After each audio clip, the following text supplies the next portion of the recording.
So both Chris Froome and Geraint Thomas are out of the Tour de France for this year, or rather, they're not participating this year. And the reason for that is that Geraint Thomas has been selected for the Giro, which is happening in October, and Chris Froome for the Vuelta. I think choosing Chris Froome for the Vuelta is not a bad call at all because based on his Strava data and how it's been going for him in the last couple of races since he's been back, it hasn't been going too well. So I don't think he would have been on the form necessary, or he wouldn't have had the form that he needed to be able to be a contender or to win the Tour de France. So that's a good call over there. Whether it was a good call to put Geraint Thomas in the Giro remains to be seen. But let's have a look what they say in this interview video. I'm really exciting, I would say. I'm really excited to have this team around me in this Tour de France. I think we are. He says he's excited, but his facial expression and body language doesn't really look like he's too excited, does it? A young team with Powell, Richard. I think we will enjoy it. We will have a good young team, but also the experience of other riders like Chiato or Lucro or Castro. So I think it's a good balance, and I'm really happy to be in the tour team, and I just wanna go there and try to do my best for them and for all team. I'm really happy with my performance.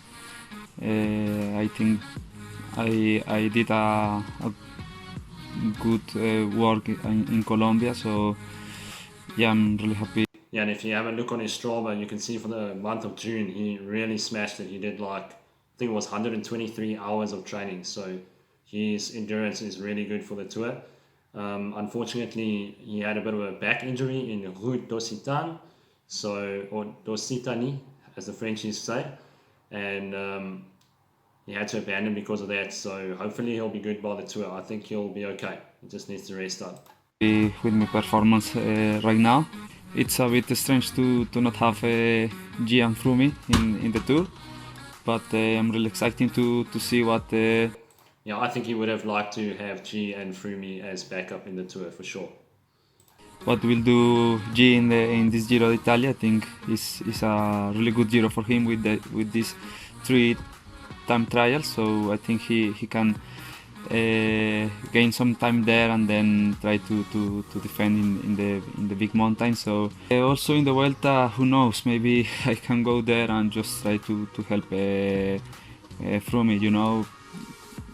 Now for sure I need to be focusing in the Tour, but after the Tour I have not plans yet, so it could be a good option.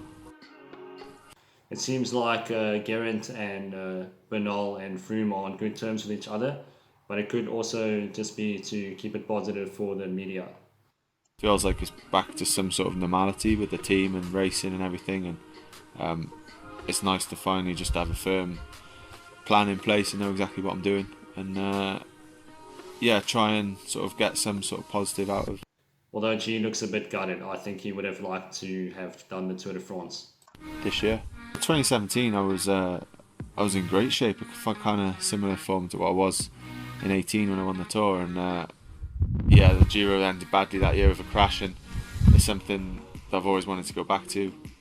I enjoy the racing there. I've always loved Italy, the roads and the fans and the food, obviously. But it's just a race I've always sort of enjoyed anyway. Country I love to race. So I'm certainly looking forward to going back, and that's the plan now. It's definitely a readjustment for me, moving. Now compare Froome to Geraint, and Froome just looks a lot more positive, despite being through hell the last year. He's always optimistic, so that's good to see. Moving goalposts from the Tour de France to the Vuelta a España, but I think given where I've come from through the last year, I've had a... Like he says, given where he's come from the last year, like David Goggins says, I've been through hell, man. incredible recovery from the big crash I had last year, and I'm in a very fortunate position to be back racing now already. But I'm not confident that I can really fulfill the necessary job that would be needed for me at this year's Tour de France. And I think it's a lot more realistic targeting the Vuelta a España. Now, I'm not 100% sure if he believes that or if the team just encouraged him to say that, but I would go on the side of he believes it. And gives me a chance to really get stuck into something that's deliverable, really. Yeah, I mean, I think at the end of the day, I think people have to remember I'm coming back from a horrendous crash last year where I fractured a lot of bones in my body. The recovery is complete. I don't have any pain. I don't have any lingering issues.